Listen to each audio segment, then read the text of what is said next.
ஒரு குழந்தைகிட்ட ஒரு பொம்மையை கொடுத்து பாருங்களேன். உடனே அது என்ன பண்ணும்? அது திறக்கிறதுக்கு முயற்சி பண்ணும். உடனே நம்மளோட ரியாக்ஷன் அதுக்கு எப்படி இருக்கும்? "ஏய் அத உடைக்காத."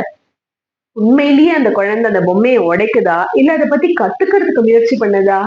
உள்ள என்ன ஒயர் இருக்கு? மோட்டார் எப்படி ஆப்பரேட் பண்ணுது? இதெல்லாம் பத்தி தெரிஞ்சுக்கிறதுக்கு தான் அது திறக்கிறது. ஒருவேளை மறுபடியும் அதெல்லாம் சேர்க்கும் பொழுது, அந்த பொம்மை வேலை பண்ணாமலும் போகலாம். ஆனா, இது எல்லாத்துலயுமே ஒரு லேர்னிங் இருக்கு. இதுதான் நம் பிரதமர் மோடி அவர்களுடைய இண்டிபெண்டன்ஸ் டே ஸ்பீச் அன்னைக்கு அடல் டிங்கரிங் லேப் அப்படின்ட்டு அவர் குறிப்பிட்ட பொழுது எனக்கு தோன்றின விஷயம். ஒரு குழந்தை ஒரு பொருளை வாங்கி அதை எப்படி பயன்படுத்துவது என்பதை மட்டும் தெரிந்து கொள்ளாமல் அதை எப்படி செய்வது என்று யோசிக்க ஆரம்பிக்க வேண்டும். செலக்டட் பிரைவேட் அண்ட் கவர்மெண்ட் ஸ்கூல்ஸ்ல 6th ஸ்டாண்டர்ட்ல இருந்து 12th ஸ்டாண்டர்ட் வரைக்கும் படிக்கிற பசங்களுக்கு இருக்கிற எக்ஸ்க்ளூசிவ் ஃபெசிலிட்டி தான் இந்த அடல்ட் டிங்கரிங் லேப்.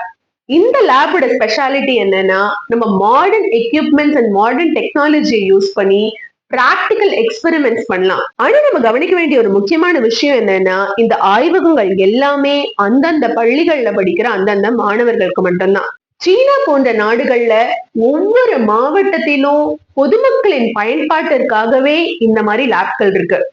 நாமளும் நம்ம குழந்தைகளை வீக்கெண்ட்ல பார்க்கு, பீச், சினிமா அப்படின்னு கூட்டிட்டு போகாம இந்த மாதிரி சயின்ஸ் லேப்க்கு கூட்டிட்டு போனா எப்படி இருக்கும்? ஒவ்வொரு வீட்லயும் ஒவ்வொரு சயின்டிஸ்ட் தயாராவாங்க. யோசிச்சு பாருங்க. உங்களுடைய கமெண்ட் பாக்ஸ்ல மறைக்காம சொல்லுங்க.